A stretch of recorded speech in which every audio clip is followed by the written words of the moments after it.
Bendito sea el Dios y Padre de nuestro Señor Jesucristo, Padre de misericordias y Dios de toda consolación. Qué bonito ese saludo, ¿verdad?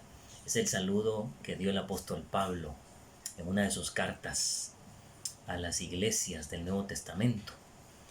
Y son palabras de vida, palabras que fortalecen, que dan esperanza en tiempos difíciles como los que estamos pasando. Tiempos donde estamos en la recta final, hermanos. Amigos y hermanos que vean este video, quiero que sepan que estamos en los días de Daniel, en los días finales, los días que Daniel llamó como la cuarta bestia o el cuarto imperio mundial, a punto de ver esa formación de los 10 cuernos que salían de aquellas 7 cabezas, 10 cuernos, 7 diademas. Algunos que han leído el libro de Apocalipsis y el libro de Daniel y Mateo 24 y Lucas 21 y han estudiado la parte profética de la Biblia saben discernir este lenguaje que estoy mencionando. No es casualidad todos los acontecimientos que se están dando y las señales de los cielos que vendrán. No es casualidad. Dios está marcando los tiempos finales para que su iglesia se afirme, para que la iglesia vuelva a la presencia de Dios, al fuego de Dios, al encuentro con Dios, para que ya no juguemos a estar inestables en el caminar con Cristo, sino que nos afirmemos. También el propósito, entiendo yo, es que el mundo inconverso tenga una oportunidad que, aunque sea en la aflicción, puedan venir al Señor, puedan encontrarse con Él, arrepentirse de sus pecados, al igual que nosotros lo hicimos, porque también somos pecadores y seguimos siéndolo. Pero la gracia y la sangre del Señor Jesucristo vertida a nuestro favor nos concedió un perdón absoluto para ya no vivir el tiempo que resta en la carne, en los deseos de las concupiscencias del pecado y del mundo, sino en la voluntad de Dios. No es fácil vivir así. Es necesario mantener una vida de oración diaria, ir en contra de la corriente de este mundo, leer la palabra de Dios, alimentarnos, congregarnos, estar en un grupo donde podamos ser discipulados, adiestrados, pastoreados, guiados por otros que van adelante de nosotros en este caminar. Así que no es fácil, pero se puede, todo lo podemos en Cristo que nos fortalece, dice la palabra de Dios. Quiero continuar el estudio que estamos llevando acerca del folleto de Watchman Nee, este escritor tremendo de Dios, en el libro El quebrantamiento del hombre exterior. Y quiero decirles que hay un versículo que me impacta mucho y que evidencia lo que sucede a aquellos que tienen un encuentro con Dios. Dice la palabra del Señor en Éxodo 33:20. Dios le dijo a Moisés, esto es cuando Moisés estaba abatido, entristecido, cargado, y él necesitaba una recarga espiritual, una experiencia con Dios, una plática con Dios que le fortaleciera para seguir pastoreando a aquel pueblo rebelde de Israel, que en su mayoría eran obstinados y contrarios a la voluntad de Dios por medio de Moisés, Aarón, María, los profetas y los líderes que Dios les había puesto. Al igual que nosotros como iglesia no hemos hecho un mejor papel que Israel en realidad. En este tiempo muchos se han apartado, muchos se han enfriado, muchos han dejado de leer su Biblia, de orar, de clamar a Dios, de adorarlo, de ofrendar a Dios su tiempo, sus recursos, y muchas cosas se han dejado de hacer. Pero Dios mismo, hermanos, se encargará de despertarnos.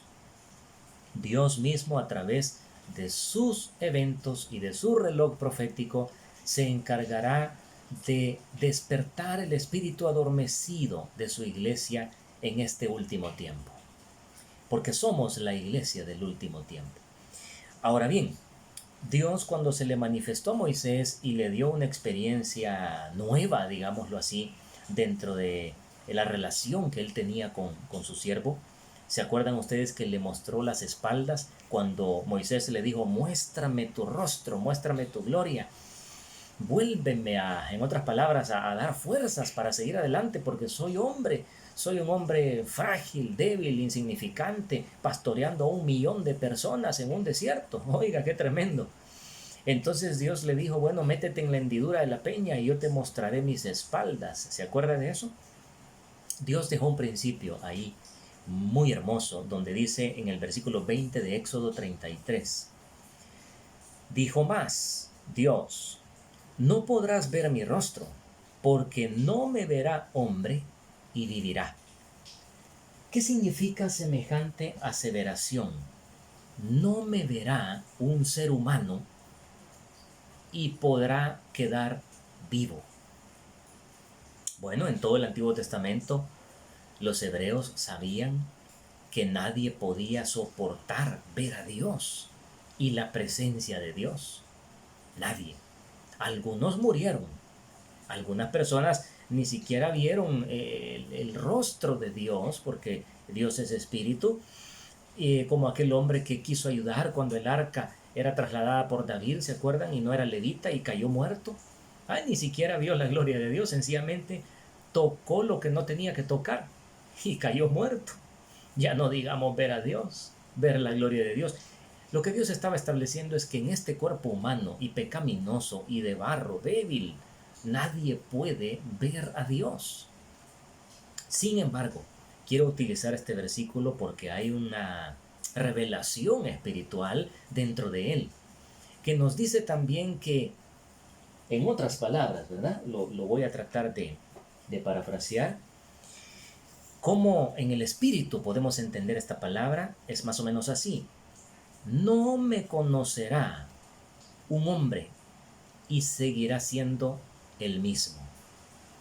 ¿Ustedes se acuerdan del profeta Balaam? Hay un versículo en las 3 profecías de Balaam, cuando Balac le pide que maldiga a Israel. Y Balaam le dice, Dios ya ha bendecido a ese pueblo con sus decretos y sus palabras proféticas, y eso no puede ser revocable. Israel tiene la gracia y la bendición de Dios. El pueblo escogido de Dios tiene la gracia y la bendición de Dios, aun a pesar de que Israel iba pecando por el desierto, iban murmurando. Si usted quiere saber si Israel iba bien santificado, en obediencia, ese 1.000.000 de personas aproximadamente, entre niños, jóvenes, adultos y ancianos, no era así. Pablo en 1 de Corintios capítulo, o 2 de Corintios capítulo 10, dice cómo iba ese pueblo, iba pecando, iba murmurando, iban renegando, sus actitudes no eran las correctas y por eso de la mayoría de ellos Dios no se agradó, dice el apóstol Pablo. Y la mayoría no entraron a la tierra prometida. Solo entró Josué, Caleb, la nueva generación de niños y jóvenes, y algunos otros, incluso egipcios que se vinieron con la Pascua, ¿verdad? Con la salida del pueblo de Dios de Egipto, se vinieron porque reconocieron que el Dios de Israel era el verdadero Dios y no los dioses del faraón y de Egipto. ¡Qué tremendo! Y los mismos hebreos, muchos de ellos no entraron porque su actitud no era la correcta en la travesía. Pero aún así, Balaam dice, Dios los ha bendecido. Dios se encargará de sus desobediencias, igual que nosotros. Tenemos la gracia de Dios. Los que ya recibimos al Señor Jesucristo no somos perfectos. Pecamos, fallamos, tenemos debilidades, pero Dios en su gracia nos ha perdonado nuestros pecados. Ahora bien, Dios pues en Éxodo 33:20 está diciendo que cualquier persona que pueda entrar en la presencia de Dios y ver su gloria en el Espíritu, jamás seguirá siendo el mismo. Su yo, su inteligencia humana, su razonamiento, su intelectualidad, todo va a cambiar, porque el yo va a morir, o sea, el yo va a menguar, como lo estamos estudiando en este libro de Watchman Nee, que el hombre exterior tiene que ser crucificado juntamente con Cristo, para que se cumpla la palabra que Pablo dijo, ya no vivo yo, sino que Cristo me domina, el pensamiento de Cristo me domina, me inunda. el carácter de Cristo se establece en nosotros y comienza una lucha entre el mío y el de Él, entre lo mío y lo de Dios, entre mis prioridades y las de Él. Pero si voy creciendo espiritualmente, entonces el hombre externo, el hombre viejo, la vieja naturaleza va muriendo, va menguando, va siendo sustituida y demolida y destruida. Todo lo carnal, pues, y terrenal va a ser destruido por la obra del Espíritu de Dios, que va a implantar el carácter de Cristo en nosotros, los valores de la palabra de Dios, el pensamiento, la mente de Cristo. Naturalmente esto no sucede en un día ni en una semana. Se requiere todo un trabajo y toda una vida. Pero ese es nuestro estudio, ¿verdad? Y por eso Watchman Nee dice, no somos los mismos después de haber sido quebrantados. Así que, hermanos, las pruebas, los momentos de aflicción, los desiertos en la vida, son una herramienta de Dios para que nosotros podamos crecer, depender de Dios, conocerlo, salir de este encierro de pensar solo en mi lógica, en mi matemática, en mi lenguaje, en lo terrenal. Acuérdese cuando Jesús le dijo a los fariseos, ustedes no pueden entender mis palabras porque ustedes no las reciben, dijo, porque ustedes tienen otro pensamiento. No pueden oír mi lenguaje, que es tremendo. Pero si estaban hablando en hebreo quizás, entre ellos, y cómo alguien que habla español no va a entender a otro que habla español, como alguien que habla inglés no puede entender a otro que hable inglés, o alguien que hable alemán no puede entender a otro que hable alemán. Se tendrían que haber entendido, pero Jesús no se refería a la lengua humana, al idioma humano, sino al idioma espiritual. Jesucristo hablaba un lenguaje espiritual que solo lo puede entender aquel que es espiritual, aquel que ha recibido la nueva naturaleza del Espíritu de Dios. Como dijo Pablo, el hombre natural no puede entender las cosas del Espíritu de Dios porque para él son locura. Entonces, ¿qué necesito para entender el lenguaje de Cristo? Primero, conocerlo, aceptarlo, recibirlo en mi mente, en mi corazón. Y segundo, entrar en su idioma a través de las escrituras, a través de la oración. Es el Espíritu Santo el que nos va a traducir el lenguaje de Dios. No vas a poder entender la Biblia si no mora el Espíritu de Dios en ti. 1 y 2, si no desarrollas intimidad con el Espíritu Santo, porque hay muchos cristianos que leen la Biblia, pero no la obedecen, no la viven, no la hablan, no la creen, no la ponen en práctica, no la cuestionan, etc. ¿Por qué? O no la entienden. ¿Por qué no la entienden? ¿Por qué no la comprenden? ¿Por qué no la pueden recibir en su vida diaria y ponerla en práctica? Porque en realidad el Espíritu de Dios todavía no se ha abierto paso en ellos, no ha crecido, no se ha desarrollado esa luz, esa revelación de las Escrituras y de quién es Jesucristo y de la intimidad con el Espíritu Santo. Hay una cosa que la iglesia en muchos casos no ha hecho, hermanos, y no es que yo lo haya logrado ya o que ya seamos entendidos completamente en estas cosas. No, nos falta muchísimo. Pero hay una puerta que tiene que abrirse y es la puerta espiritual de la revelación de Dios y de las Escrituras. Necesitamos llegar al punto de encontrarnos con ese Dios que dice, no puedes encontrarte conmigo y con mi presencia y seguir siendo el mismo. No se puede ser el mismo, dijo el Señor a Moisés en Éxodo 33:20. No se puede ser el mismo después de haber tenido un encuentro con Dios. Pregúntele a Moisés si fue el mismo después de haber visto al Señor y la gloria de Dios. Pregúntele a Isaías después que le quemó sus labios con unos carbones encendidos. Pregúntele a Elías. Pregúntele a Job cuando Dios le habló desde el torbellino y habló con Job. Pregúntele a todos los que han tenido un conocimiento y un encuentro con Dios. ¿Sabe qué dijo Balaam? Dijo, en uno de esos versículos, le iba a decir, de esas 3 profecías, dice, Yo sé lo que Dios quiere. Oiga, qué tremendo. Yo sé lo que Dios quiere, porque yo estuve delante de Él. Yo estuve con Él. Juan, el que escribió Apocalipsis, vivió lo mismo en la isla de Patmos. Yo estuve en el Espíritu, dice, en el día del Señor, y me fue revelado este libro, Apocalipsis. Oiga, pequeña cosa, ¿verdad? La que Dios le reveló a Juan. Yo estuve ahí, dice Juan. Lo mismo que Balaam, dice, yo sé la voluntad de Dios. Oiga, ¿quién podría decir eso? Yo sé lo que Dios está pensando. Yo sé lo que Dios va a hacer. Yo sé el sentimiento de Dios. Yo sé el plan de Dios respecto a este factor o a esta situación o a esta nación o a esta guerra que estamos viendo en estos días, estas guerras. Yo sé lo que Dios va a hacer. En otras palabras, ¿verdad? Porque yo estuve, dice, delante de Él. Eso significa yo estuve con Él.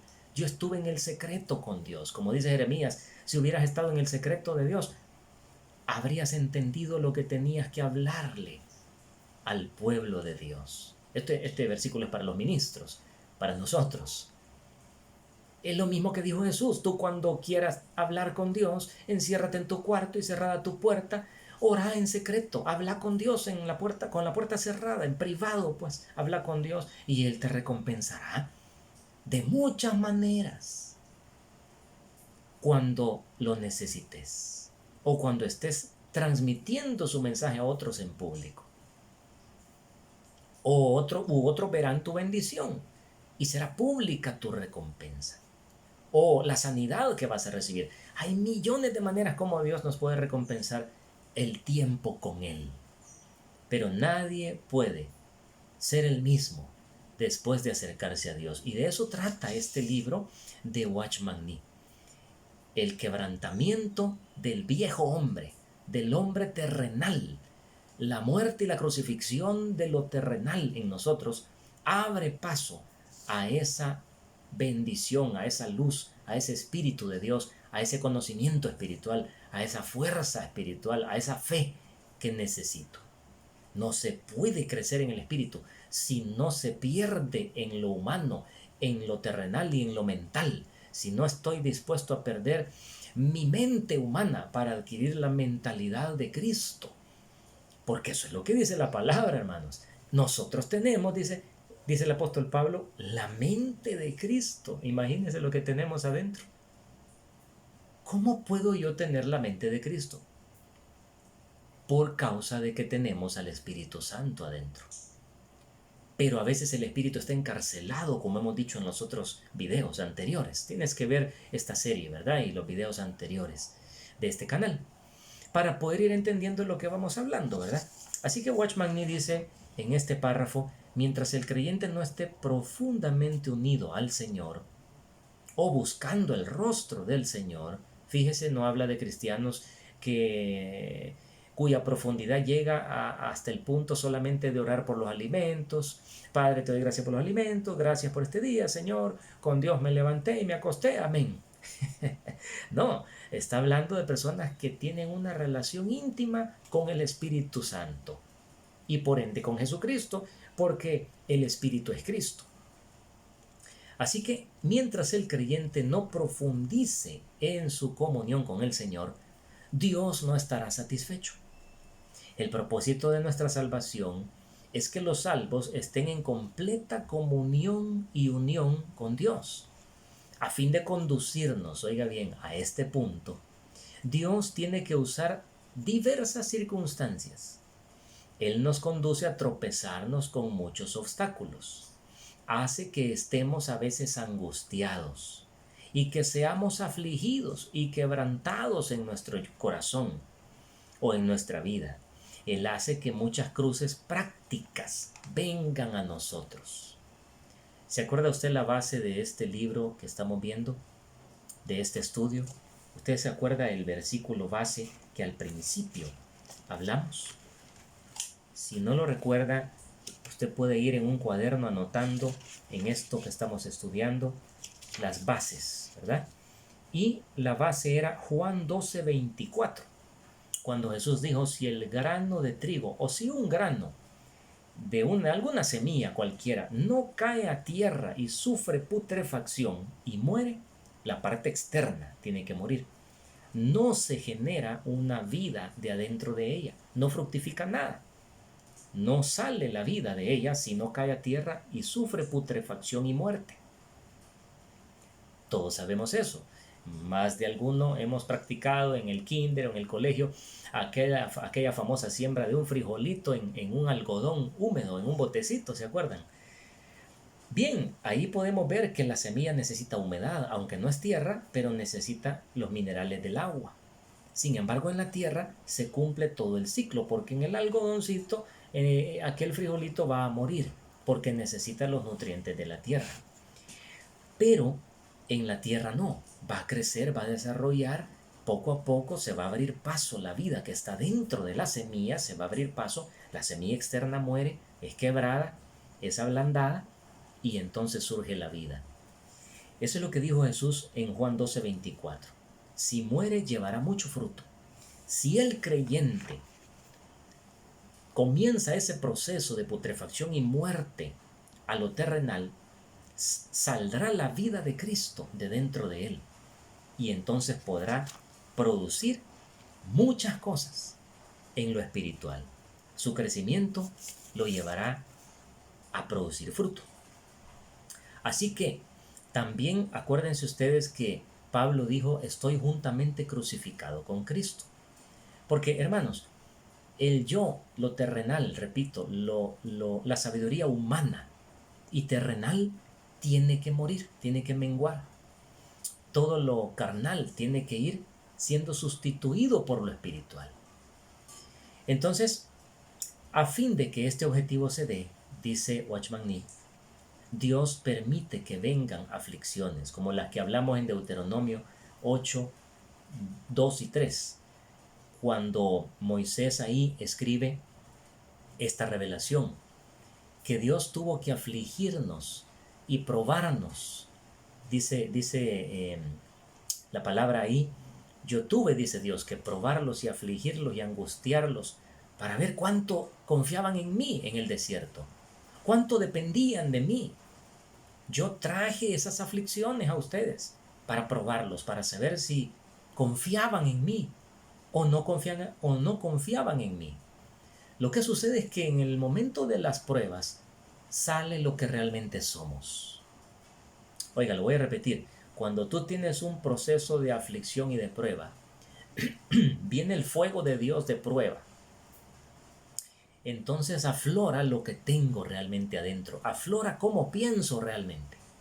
No es en los momentos de bonanza que nos conocemos mejor, sino en los momentos difíciles. Cuando viene la adversidad, entonces sabremos qué tanto se ha entronado Dios y su palabra en nuestra mente y en nuestra alma. Así que, a través de estas cosas, dice, Él hace que inclinemos nuestra cabeza en sumisión. Nuestra voluntad es muy fuerte. Y si no es golpeada por Dios de muchas maneras, no se someterá a Él. Oiga, qué análisis más precioso. Repetimos esta frase, nuestra voluntad es muy fuerte o muy obstinada. Y si no es golpeada por Dios de muchas maneras, no se someterá a Él. Si estamos dispuestos a someternos a la poderosa mano de Dios y a aceptar sus disciplinas, la voluntad que ocupa nuestra vida experimentará una obra cortante y será inmolada continuamente. Si nos resistimos a Dios, nos sobrevendrán aflicciones cada vez más fuertes y nos subyugarán.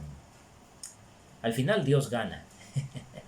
Dios gana. Dios desea despojarnos de todo, dice Watchman Nee. Qué tremendo, mire. Dios, dice Watchman Nee, desea despojarnos de todo. Oiga, qué lindo. No de un poco de mí, un poco de la carne. No, es una construcción completa de la vida. Demoler lo malo y lo pasado y levantar lo nuevo en Cristo. A Dios le gustan las cosas nuevas. Así que Dios no va a hacer remiendos, ¿verdad? ¿Qué obra más especial la que Dios realmente quiere hacer en cada uno de nosotros. Y de esto trata este análisis que nosotros estamos haciendo en las Escrituras por medio de este libro precioso, El quebrantamiento del hombre exterior y la liberación de su espíritu. Así que vamos a entrar en el capítulo 2 en el siguiente video. Dice antes y después del quebrantamiento. Pero no olvides tener tu Biblia, tener tu cuaderno, ver estos videos no como cualquier video, sino que tomar un tiempo especial en el día o en la noche para que tú puedas realmente analizarlo y crecer con nosotros. Así que nos vemos en el próximo video y que el Espíritu Santo te lleve cada día a una revelación más clara de Jesucristo, de su voluntad, de su rostro, de sus planes, de su carácter, por medio de la comunión que tú tengas y que tú desarrolles cada día con su Espíritu. Bendiciones para todos.